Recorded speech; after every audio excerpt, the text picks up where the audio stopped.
আইনের শাসন আজকে প্রতিষ্ঠিত হচ্ছে। আমরা এতদিন বিচার পাইনি, এই 18 বছর 15.5 বছর আমরা কোনো বিচার পাই নাই। এখন আইনের শাসন আজকে প্রতিষ্ঠিত হয়েছে, ন্যায় বিচার প্রতিষ্ঠিত হয়েছে। যে আমাদের বিরুদ্ধে যে মিথ্যা মামলা করা হয়েছিল, চাঁদাবাজির মামলা, আমরা চাঁদাবাজির মামলা আজকে 15.5 বছর, হ্যাঁ, মাত্র 10,000 টাকা অভিযোগ। যাই হোক, আল্লাহর শুকরিয়া, আমরা আইনের শাসন প্রতিষ্ঠিত হওয়ায় আজকে সঠিক বিচার পাচ্ছি।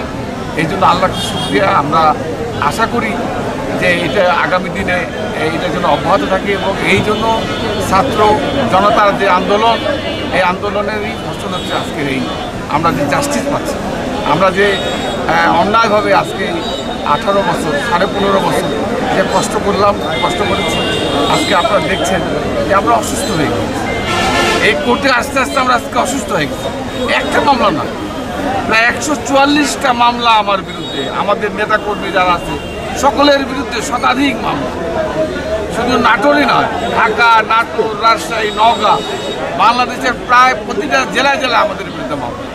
তো আজকে আমরা আশা করি যে সঠিক বিচার আমরা পাচ্ছি, আইনের শাসন আজকে কায়েম হয়েছে।